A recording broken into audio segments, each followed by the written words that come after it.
When you get to the Persian period, here's Haman trying to wipe out all the Jews. And that's Satan's strategy to try to thwart the plan of God. And had it not been for Mordecai and Esther, it would seem he might have succeeded. And New Testament strategies. Remember Joseph's fear when he found out Mary was pregnant. He was going to put her away privately. God says, no, don't do that. That's part of my program. Herod's attempt when he wipes out all the babes in Bethlehem. It's Satan's attempt to wipe out God's plan. At Nazareth, in Luke 4, when Jesus uses Isaiah as his mandate for his ministry, Isaiah 61, we're going to throw him off a cliff, but he slips away. In Mark 4 and Luke 8, there are storms at sea, and I think they're both supernatural ones. That's why Jesus rebuked the sea and so on. And of course, the ultimate thwart was the cross. The cross. And this is all summarized in Revelation chapter 12. You can study it there carefully. But the main point of all of this is that Satan is not finished yet. And that may be what the UFOs are a preamble to. By the way, what does the Golan Heights, Hebron, and the Gaza Strip have in common? They're in the newsday all the time, right? These are the areas that Joshua failed to exterminate the Rephaim. The word Rephaim means the dead, the walking dead. Isaiah 26:14 says they cannot be resurrected. These are strange creatures. And it's interesting, if you study the strongholds that they failed to defeat, you'll notice that those same regions are the territories, the so-called West Bank, that are in dispute today. I think that's fascinating. Not Joshua, but his descendants failed to deal with these issues, and they plague them to this very day. The Golan was called Bashan, and it's just when Jesus is hanging on the cross in Psalm 22, verse 12, he says a strange thing. He says, "Many bulls have compassed me, strong bulls of Bashan have beset me round." I have no idea what that means, but I suspect he's not talking about cattle. I think he's talking about some kind of demon oppression that's involved. I think it's an allusion to the Rephaim. Let's talk a little bit about the nature of angels, because that's really at the root of this problem. You notice we learn a lot about angels by looking at the Bible. They always appear in human form. They look human. In fact, many people entertain them unawares, we find out. Sodom and Gomorrah, the homosexuals were after them. That tells you something. I don't want to be too graphic here. And at the resurrection and at the ascension, there's always a pair of angels. And they're like men. They look like men standing there. They spoke. They took men by the hand. They ate meals with them. They're capable of direct physical combat. The Passover in Egypt was by a death angel. In the book of 2 Kings, slaughter of the 185,000 Syrians. One angel after night slaughters 185,000 Syrians. You don't mess around with angels. Now, and they don't marry in heaven. Now that's a phrase. By the way, I'm making a contrast here. With the demons of the New Testament are not like this. They apparently are powerless except to the extent they can embody some person. They're not like angels. Don't distinguish between fallen angels, the bad guys, and the demons. The demons apparently are disembodied spirits looking for embodiment. Angels don't have that problem. They apparently can materialize. All the way through the Scripture we see them that way. We do know they don't marry.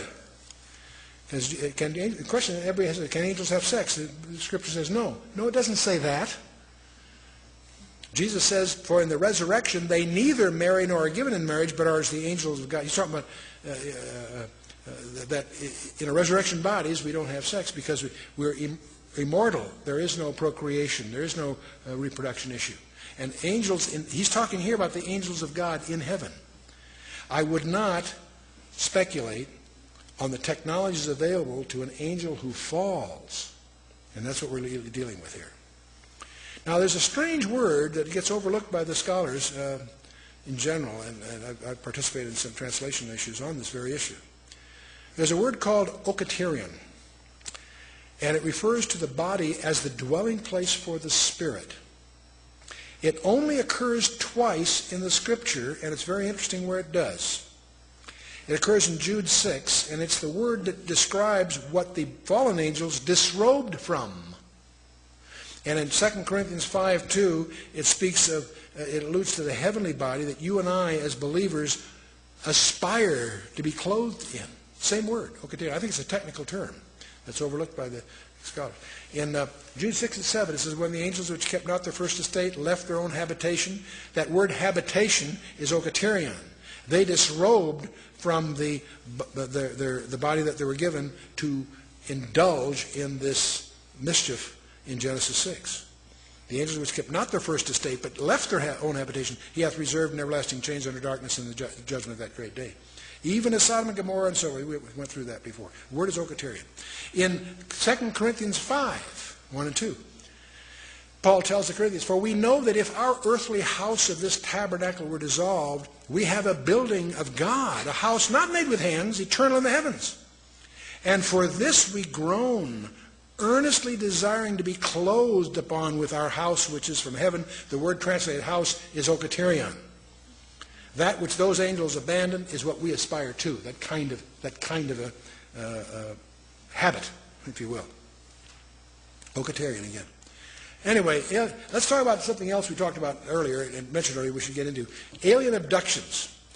You know, the disturbing thing is there's continuing a deluge of cases being reported that are too weird, too bizarre to take seriously on the one hand, but they're too frequent and too consistent to ignore.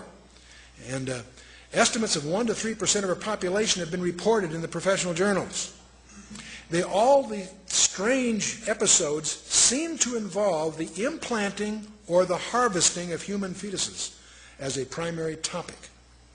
It seems that if these creatures are real, they're very preoccupied with the human reproductive process. And that causes us to wonder, could this be leading to a repetition of the strange events of Genesis 6? Is it possible that this is the hint that is included in Jesus' remark, as the days of Noah were, so shall the days of the coming Son of Man be.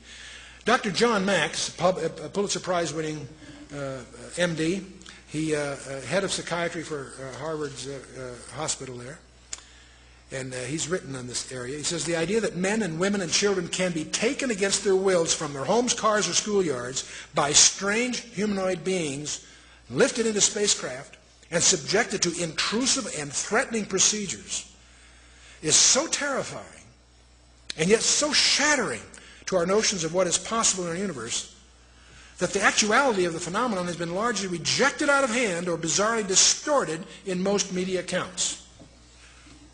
This is altogether understandable given the disturbing nature of UFO abductions and our prevailing notions about reality. The fact remains, however, that for 30 years and possibly longer, thousands of individuals who seem to be sincere and of sound mind and who are seeking no personal benefit from their stories have been providing to those who will listen consistent reports of precisely such events. By the way, John Mack has personally dealt with 76 cases himself. He's profiled others. These are people above average intelligence with no prior psychiatric history that clearly are subject to some kind of trauma. And there was a conference on this abduction phenomenon at MIT. And John Mack was one of the co-chairmen of that conference. And he says, if what these abductees are saying is happening to them isn't happening, what is? He's saying, what's really going on here? Here's Mack's challenge to the professionals that were there assembled. The high degree of consistency of the stories, the absence of any prior psychiatric illness, physical changes and lesions. Some of these people have scars from the procedures, and I've encountered one myself on that. Independently witnessed by others while the abductions are taking place. There's not many, but there are a few. The involvement of small children is disturbing. Not likely they could be conditioned by,